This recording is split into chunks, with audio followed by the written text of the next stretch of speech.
Chapter 5 Annie's Sullivan arrives. It was March 3, 1887. Helen did not know that this was to be the most important day of her life. Helen was aware that everyone in the family seemed excited. She could feel the tension in the air. Her mother bustled about the house. Things were cleaned and polished. Her mother it's just her mother. Her mother and stepbrother dressed to go to the train station. Helen pulled her mom wanting to go out with them, but her mother said no. Finally, Annie Sullivan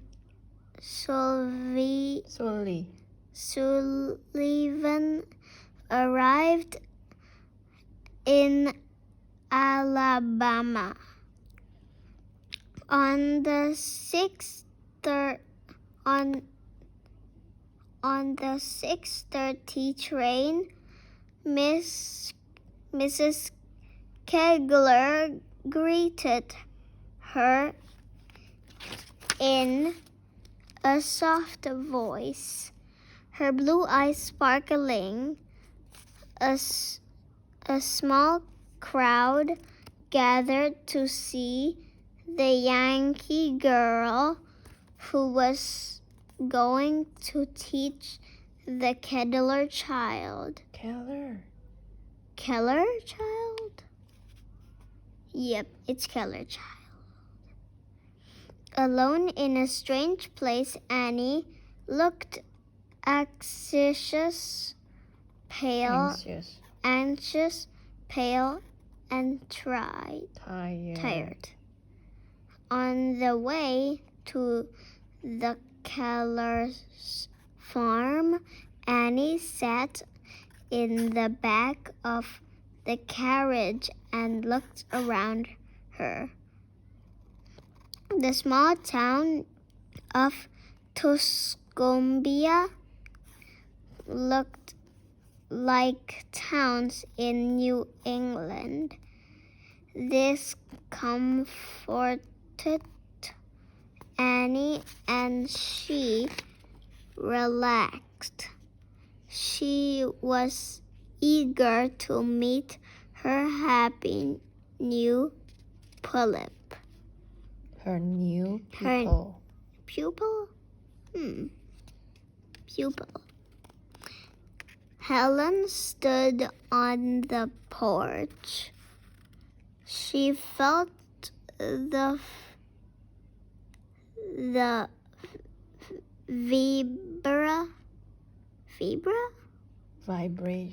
vibration. I forgot to put this on the word. Of the carriage coming down the lane. She stretched out her arms for her mother. Instead, a stranger walked into her arms and held her. Helen didn't like strangers. She refused to let Annie kiss her, but Helen was curious about strangers too.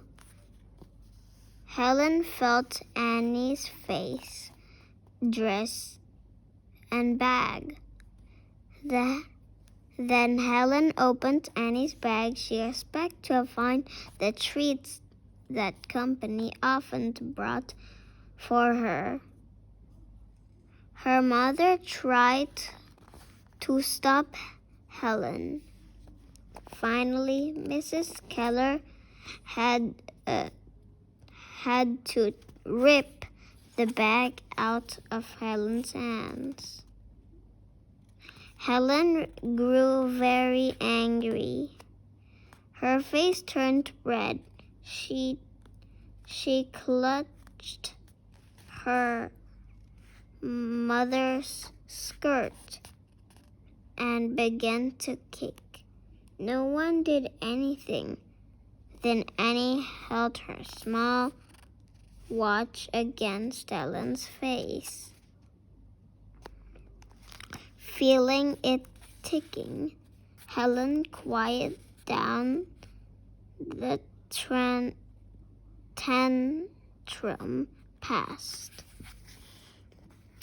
Helen followed Annie upstairs to Annie's room. Helen helped Annie move her hat.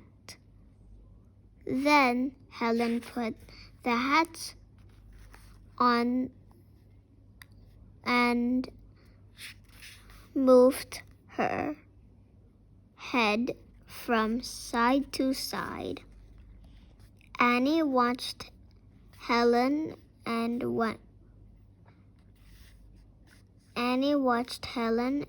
wondered how she could teach this beautiful young colt of a girl. She was not sure she could.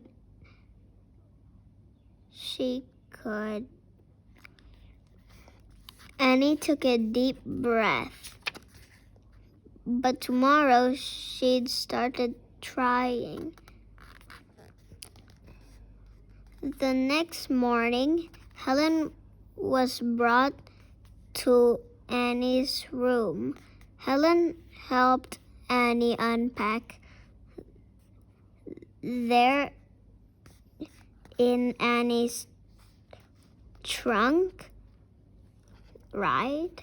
Trunk, yep, that's trunk. Helen discovered a lovely doll. There it is. The doll was a gift to Helen from the children. At the Perkins School, Aura Bridgman, the former deaf and blind student there, had made some of the doll's clothes. Annie spelled the word doll slowly into Helen's hands. Helen thought that the doll was now hers. Whenever Helen wanted something, she pointed first to it, then to herself, and nodded, but Annie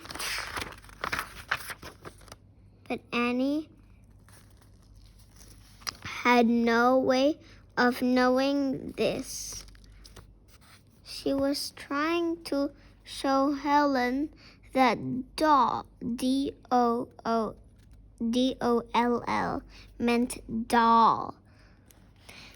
That the word stood for something. Annie took the doll back. She was going to repeat spelling of doll in Helen's hand, but Helen grew furious. She thought Annie was taking the doll back after she given it to her. Annie tried to take Helen's hands. Helen would not let her. Helen began to throw another temper tantrum. Annie tried to sit Helen on a chair. She wanted to come. Ellen got angrier. and fought harder. Annie finally let Ellen go, but Annie was not giving up. She ran downstairs and took a slice of cake. She brought it to Helen. She spelled C-A-K-E into Helen's hands while holding the cake under Helen's nose.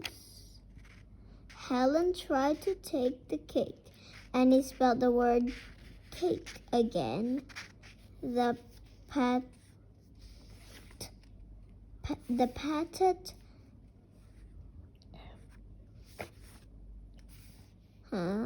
and patted Helen's hands. This time Helen spelled the word back. Annie gave Helen the cake to eat. Did Ellen understand that cake means cake? C-A-K-E means cake. Here. Yeah, it's the same spelling. It's good. No, not really. Helen was just copying Annie. Ellen did not know if she went to Annie and spelled cake in Annie's hands, that Annie would realize that Helen wanted cake. Once more, Annie spelled the word doll. Helen's hand. Helen spelled back doll. Doll. Like doll. Annie spelled the last L and gave Helen the doll.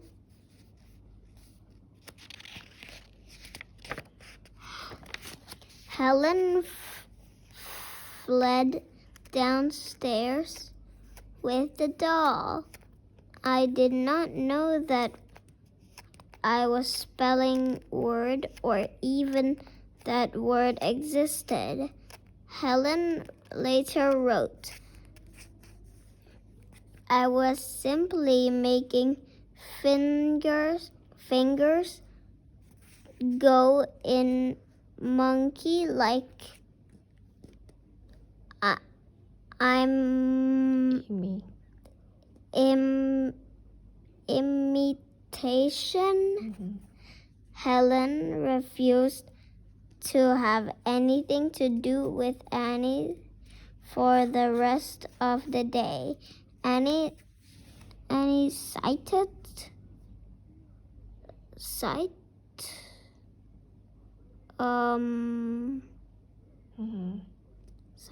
Just sighed.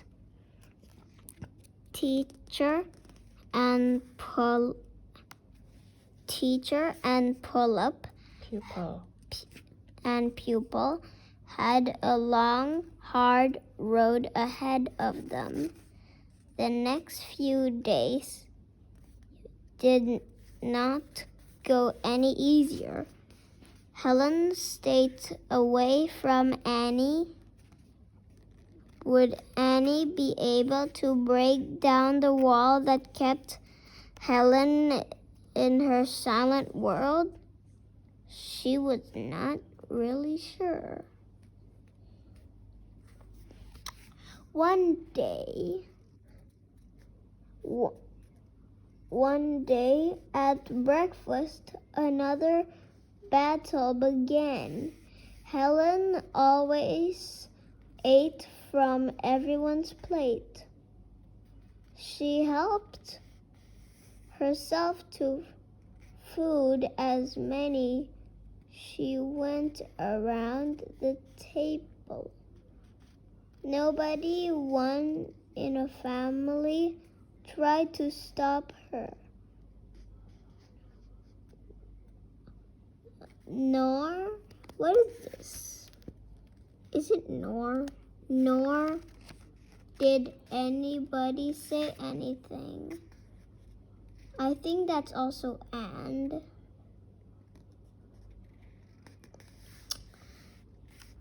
Helen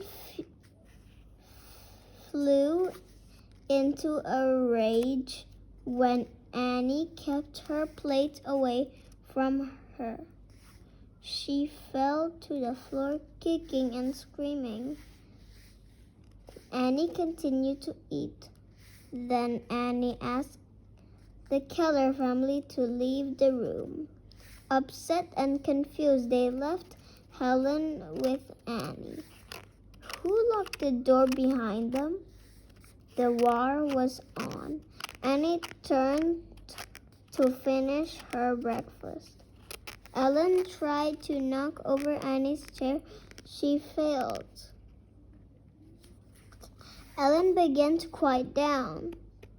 Then she got up and fell around the table. She realized that only Annie was in the room. Helen was confused.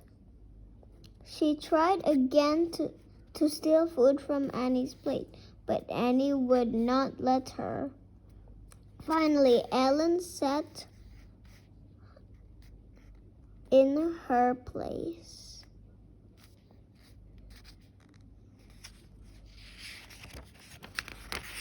Here, look, he didn't leave her chair. Helen began to eat her breakfast with her fingers. Annie put a spoon in Ellen's hand. She threw it on the floor. Annie made Helen pick it up. Then Annie held the spoon in Ellen's hand and made her eat with it. Relaxing that Annie would not give up, Helen finished her breakfast using the spoon. He did it. He did it. Next came the napkin. Annie wanted Helen to fold it. Helen threw the napkin onto the floor again. She ran to the door, finding it locked. Helen began to kick and scream again. Annie spent the following hours getting Helen to fold her napkin. When it was finally folded, Annie let Helen out. Helen ran outside, far away from Annie, worn out. Annie went to her room.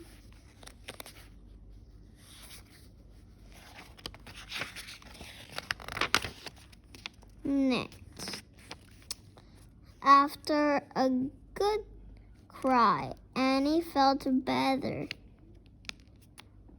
Annie said of these battles to get her to do the simplest things, such as combining her hair or washing hands. It was necessary to use force and, of course, a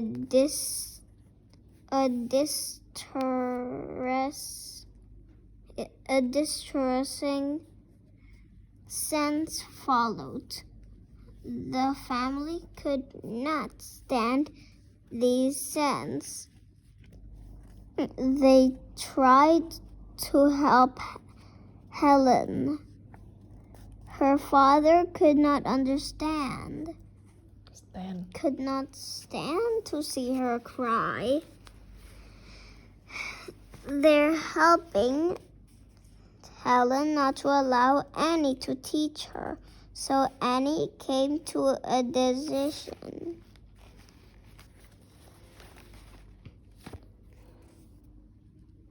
Annie realized that she had to live above with Helen.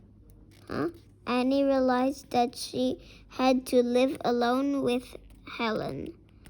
Just the two of them. It was the only way Annie could break down Ellen's dark, silent wall. Annie talked to the Kellers. She thought they'd say no, but they didn't. But they didn't. The Kellers would do anything to help Helen. So Helen and Annie went to stay the cottage near the big house. Let's continue. Annie did not want Helen to know that she was only a quick run from the house. Her parents. So Annie had all the furniture moved around in the cottage. Then Annie and Helen went on a long ride in the carriage before arriving at the cottage. It worked. Helen thought she was in a new, strange place. Helen and Annie had many battles in the cottage. Annie would not let Helen eat until she was dressed. Helen refused to get dressed.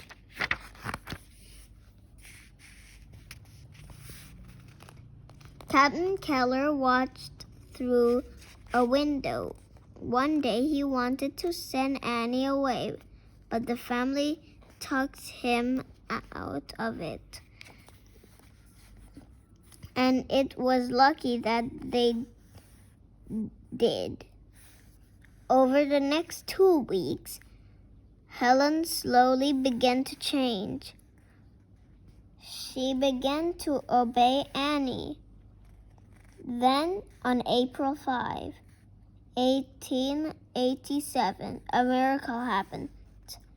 Helen started washing the dishes.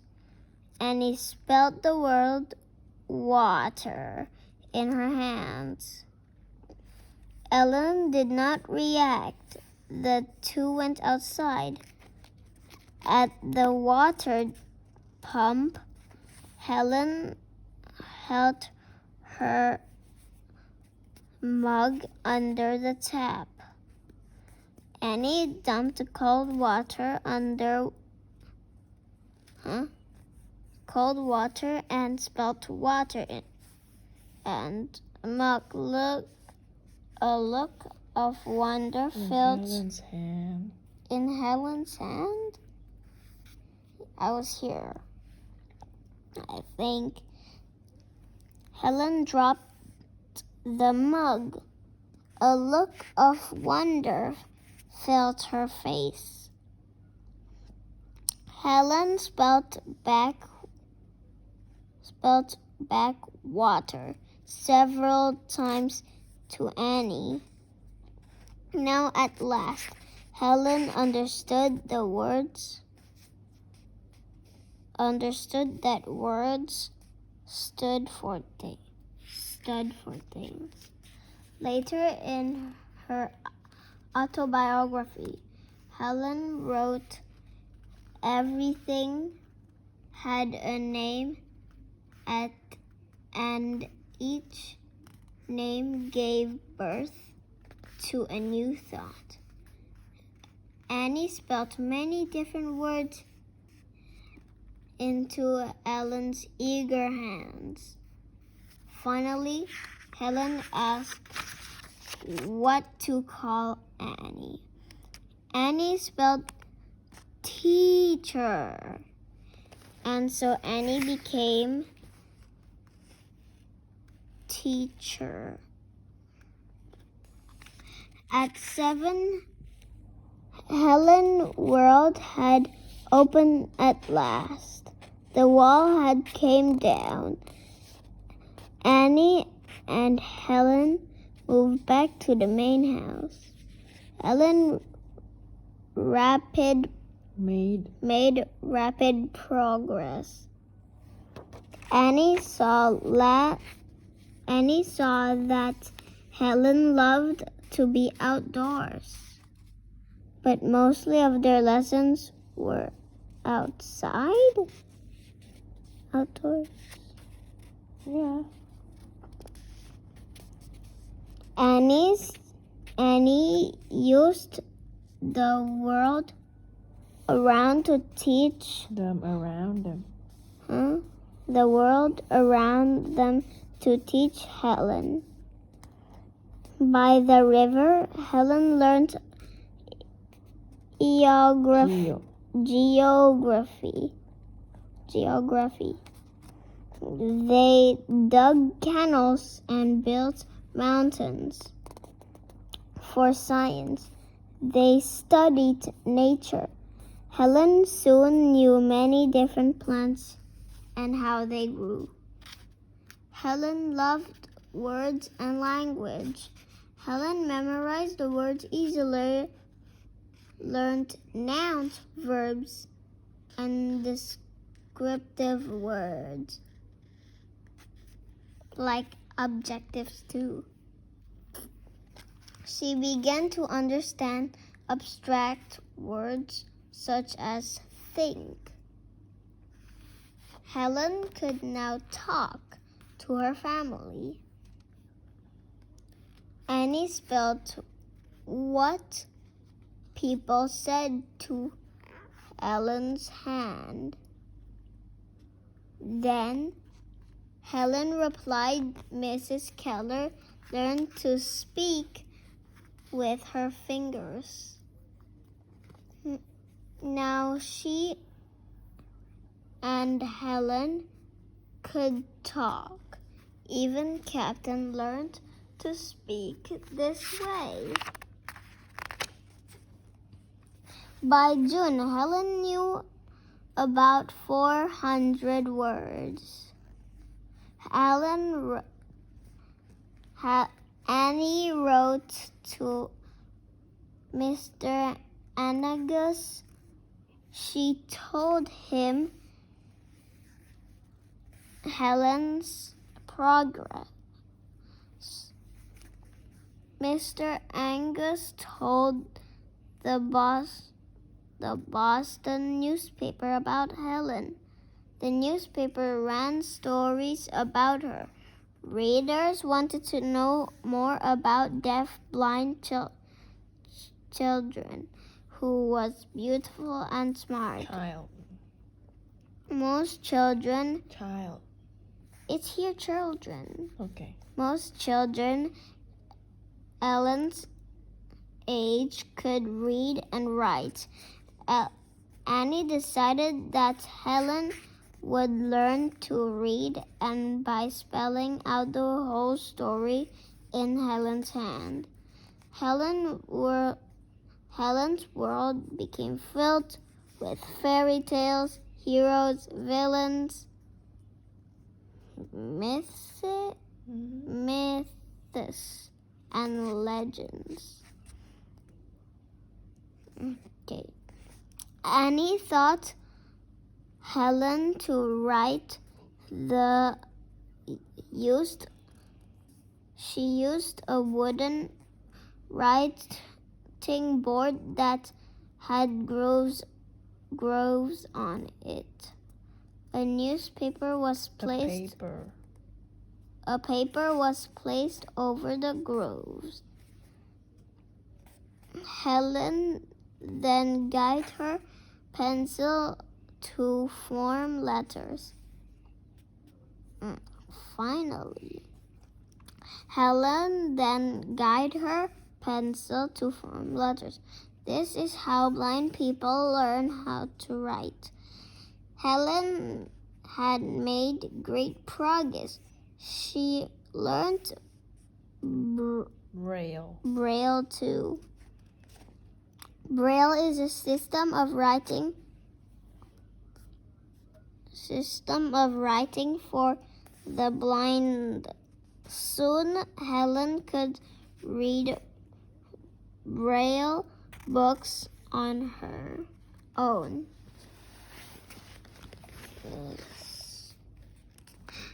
And so another world opened for Helen. Helen's life was much happier than now. But she still had a temper. Helen had a name for herself when she lost her temper.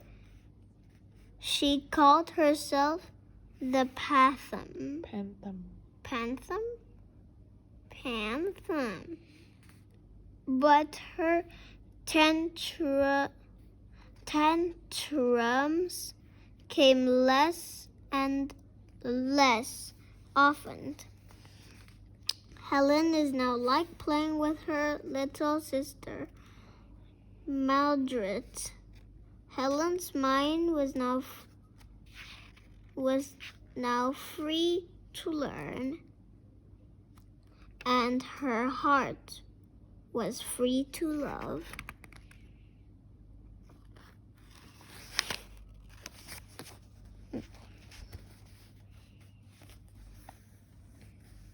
Many blind people read by touch instead of sight.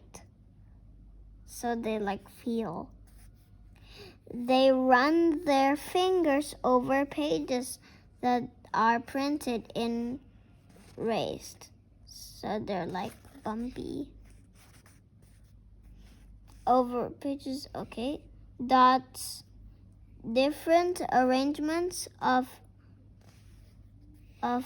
dots stands for different letters.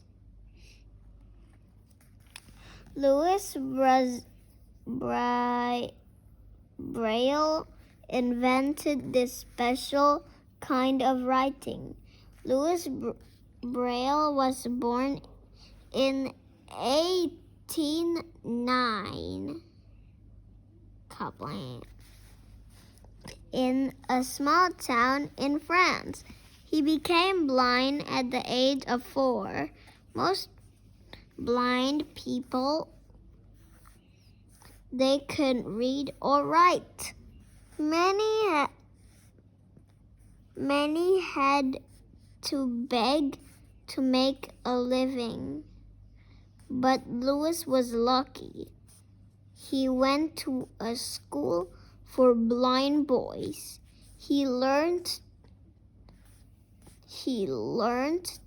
to read letters that were made by pressing copper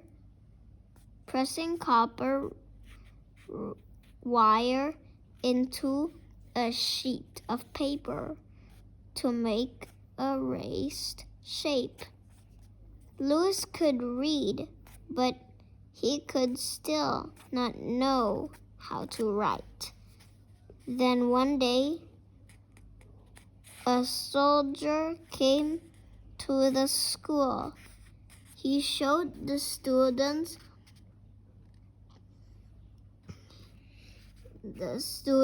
a system called night writing. It helps soldiers in battle communicate with each other in the dark without having to talk. It was based on a series of raised dots. Louis was very excited of this new kind of writing. He saw how useful it could be. He experimented until he found a system of using 6 dots. Blind people could read it, and they could also write it. They used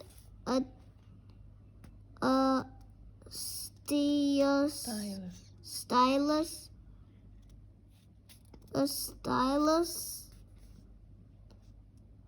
to make the dots. By the way, a stylus is a pointed pen like a type tool. Just a type tool. Today, Braille has been adapted for almost every language, and it is used all over the world.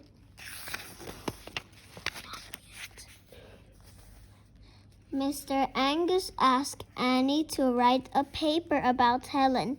At nights, where Annie was at her desk writing, Helen sat quietly beside her, writing her own letter to blind children at Perkins. No one would have believed this quiet sense possible just 4 months earlier. Mr. Angus shared stories about Helen and Annie. The Boston newspaper ran more stories about them. The newspapers began calling Helen the Wonder Child. Readers wanted to meet and know more about her. Some dubbed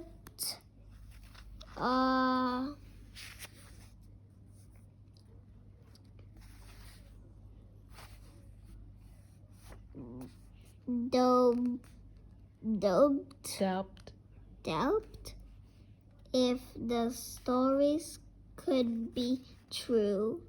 Either way, Helen was becoming famous.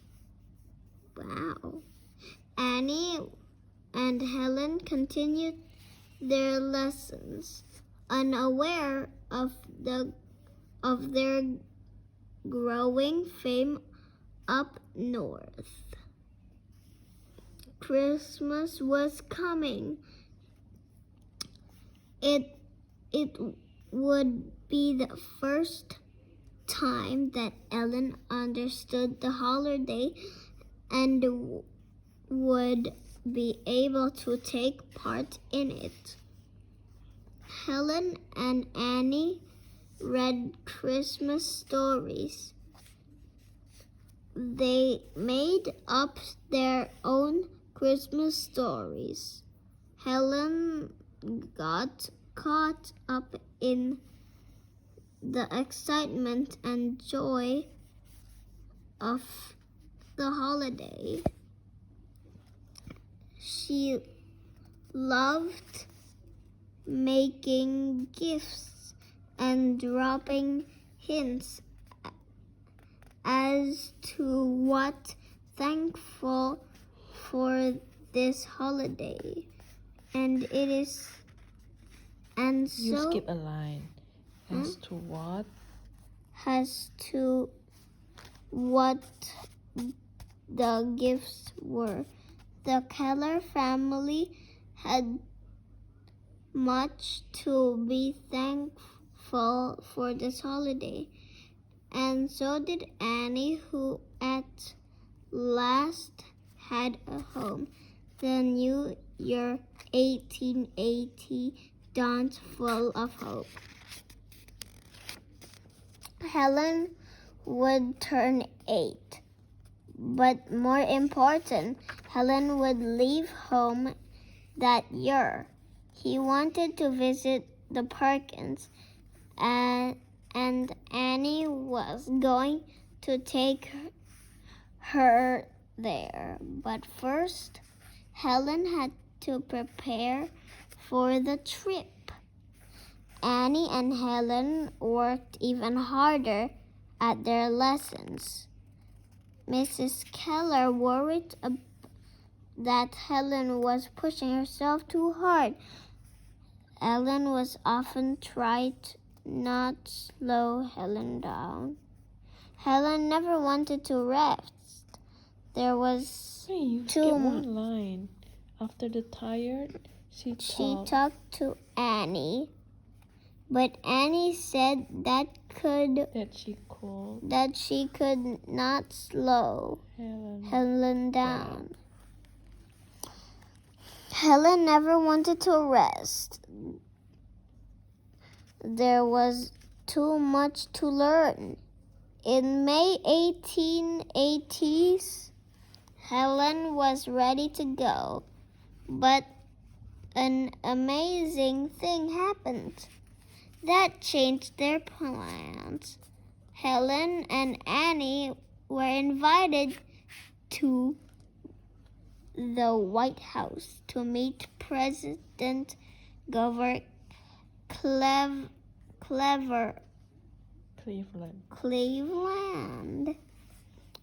Like also many other people, the president was amazed by how much Helen could do. Most people. This is the drawing of him in black and white. Though that blind people thought that blind people would anyways be helpless. Many thought that just because they could not see or hear, blind and deaf people were not smart.